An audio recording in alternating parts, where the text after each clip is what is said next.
These were day-long protests outside the Bandra Kurla complex headquarters of SEBI on Thursday, the 5th of September.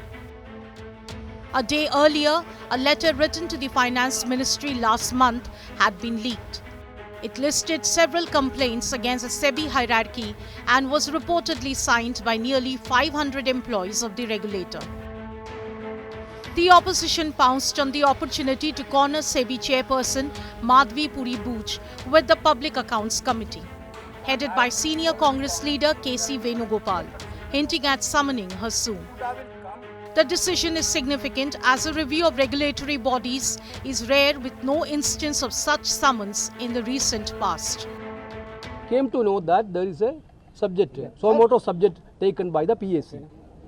That is assess the situations of the performance of the regulatory bodies.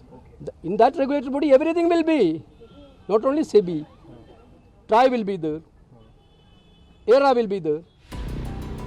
Madhvi Puri Bhuj first came under attack when Hindenburg Research, in a report of 10th of August, accused her of conflict of interest in the Adani probe, of using her influence to get her husband placed as an advisor at Blackstone and encouraging real estate investment trust, which Blackstone also sponsors.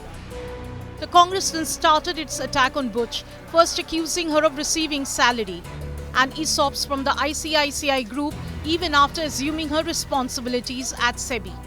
It has also accused her of receiving rental income from an entity affiliated with pharma major Wockhardt, which the party says was under investigation for various cases, including that of insider trading. तो कुल मिलाकर ये इस दौरान ICICI से 16 करोड़ 80 लाख 22,143 रुपए ले चुकी हैं। तनख्वाह सेबी की आप पूछेंगे इस दौरान कितनी हुई, तो 3 करोड़ 30 लाख 28,246। 2019-20 ये भी अभी भी वो होल टाइम मेंबर हैं, सेबी में हैं। किराया 36 लाख 75,000 उसी प्रॉपर्टी का मिला। The regulator's employees had accused the SEBI hierarchy of fostering a toxic and unprofessional work culture. SEBI rejected these claims, saying its staff was being misguided by external forces. The employees claimed that shouting, scolding, and public humiliation had become the norm. SEBI responded by saying the claims were misplaced, all matters were resolved in a continuous process. Another grouse raised in the letter to the Finance Ministry was about unrealistic work targets and continuously shifting goalposts. SEBI blamed it on a section of officers demanding unviable perks and salaries. Meanwhile, this has been the only reaction from the SEBI chief.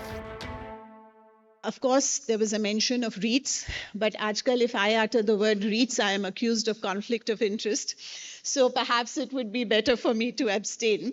I don't think it is. Madhvi Puri Bhuj's 3-year term ends in March 2025. Further clarifications on the latest set of allegations are awaited. Bureau Report, India Today.